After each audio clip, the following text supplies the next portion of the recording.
Today we got an oldie but a goodie. I'm traveling this week and was all jammed up, so instead of making a new recipe for you guys, since tomato season is in full bloom, I thought I'd replay one of my favorite ways to make an amazing tomato sandwich. This is definitely me trying something new to give me a week of a breather while I travel, collaborating with some friends, and you can let me know in the comments if you absolutely hate it or if you may be cool with it. And many of you are new and you may have never seen this video before, so without further ado, here's my favorite way to make an incredible tomato sandwich. The tomato sandwich. It's a southern tradition once tomato season hits. It's a simple sandwich. It consists of just white bread. Sometimes it's toasted, but usually it's not. Smeared with a really good mayo. The folks down in the south would probably be sticking to Duke's mayo. Smear that on both sides of bread and top that with a perfectly ripe, juicy tomato seasoned with a little salt and pepper, and that's it. Some say it's the ultimate sandwich. I've heard it been called the greatest sandwich of all time, but I'm sorry,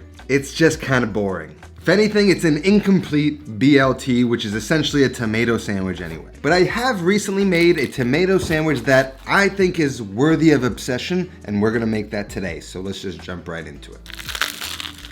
I grew up a picky eater. I didn't like tomatoes, I didn't like mayo. And even though I like those things now, this is sort of the picky eater in me speaking. And the picky eater in me guides a lot of my recipes. One thing that I found issue is the mayo, right? Even though I like mayo, putting mayo plain in a sandwich is just something I don't usually do. And one thing I know for sure is many people don't like the use of mayo. So the first thing we're gonna do is swap out mayo with a little bit more of an Italian-friendly condiment, ricotta. I know the way I pronounce that bothers some of you guys, so I'm working on it. Ricotta. So I've got about a pound of ricotta here. I'm gonna throw that into a quart container, and I don't need all of it, but I like to have this on hand. So I'm just gonna process this pound of ricotta. I'm gonna add a little bit of seasoning, and just with this immersion blender, I'm just gonna puree it until there's no more graininess, and it becomes creamy and smooth, almost like a mayo. Once it's nice and beautifully creamy, just like this, we can set that off to the side. I'm just gonna store that in the fridge.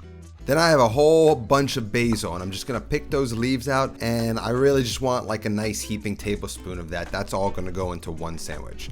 Then I have a clove of garlic, and we're gonna rub that on the bread to create a little bit of a garlic scented toast. Another switch up from just plain old white bread or maybe a sourdough bread is we're gonna use ciabatta. I like ciabatta, it's my go-to bread. To me, it just has that proper yumminess to it. And you can toast it without drying it out. It's moist, and we can just go with a real light toast so we can get a little bit of texture without cutting open the roof of your mouth like you do with a lot of sandwiches. So now I've got this ciabatta loaf here. I'm gonna cut the slices nice and thick myself. And then I also have a super large heirloom tomato, and it is one that is less circular than it is sort of oval, and I did that on purpose to sort of match the bread. So I can just cut that tomato nice and thick and then just place it on the bread almost like you would like kind of a big piece of meat. So with this serrated knife, we're gonna cut about 3/4 inch slices of this bread. We want it to be nice and thick and hold up to this tomato. And then we got our heirloom tomato. We're gonna cut it roughly about the same thickness of the bread. We're really looking for one big thick slice to cover the surface of the bread.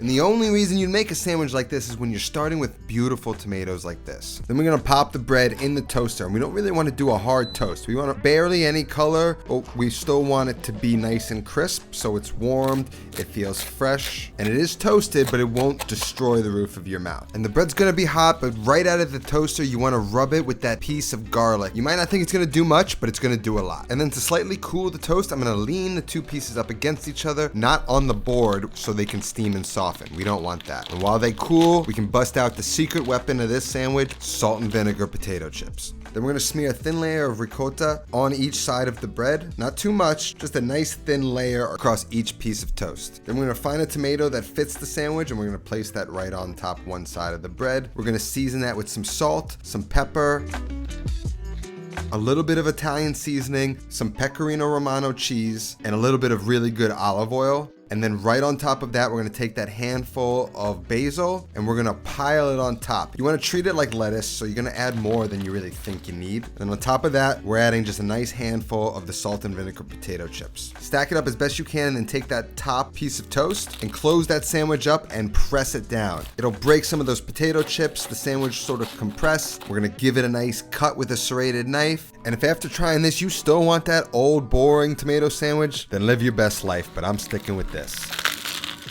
Oh man. That hint of garlic on the bread, the freshness of the basil, the saltiness of the pecorino, that nice soft and crunchy texture of the bread, and then the potato chips.